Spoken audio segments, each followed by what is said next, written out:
You so sexy, yeah, yeah, oh. Mình có mong cha có yêu rong tao gì xiang,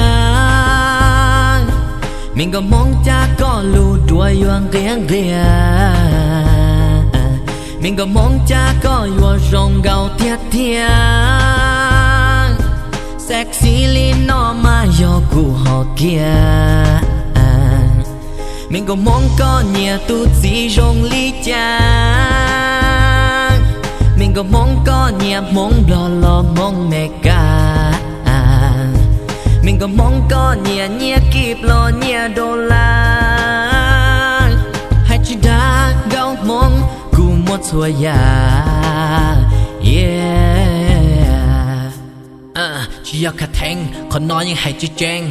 Cú một số dạng một sai là tao có chính trang. Cú một chế mày, một chế lo, cú lưu chế là do chế có. Khen nhân gia có cả lưu yếu chế có nhỏ.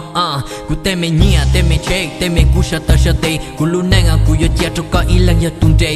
Cú mà li làm dô cả tờ, cú mà li mô cả đà đê. Cú lưu con bộ nó là men gom mong có bố yếu ok. Rong li cú ấy có bùa nhia, rong li cú này buồn gì có xìa.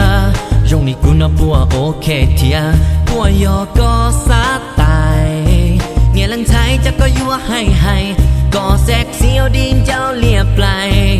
Phụ cả lo cho cô nó qua mà mi ta đi ai cũng mà li lưu con nó mu easy. Yeah yeah.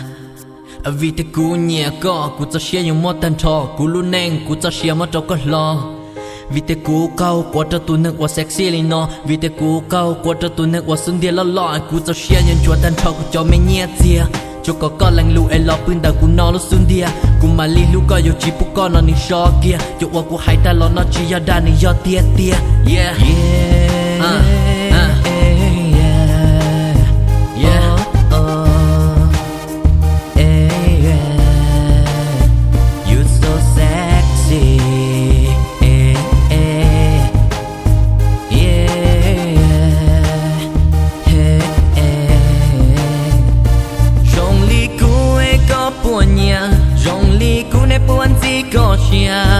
rong li cú nó bùa ok thia bùa yo có sát tài. Nghe lần thái chắc có yêu hay hay. Có sexy ở điên giao liệp lại. Phụ cả lon cho cô uốn nhẹ gì ai cũng mà liên lưu con nó mu easy na. Yeah Kalama yeah.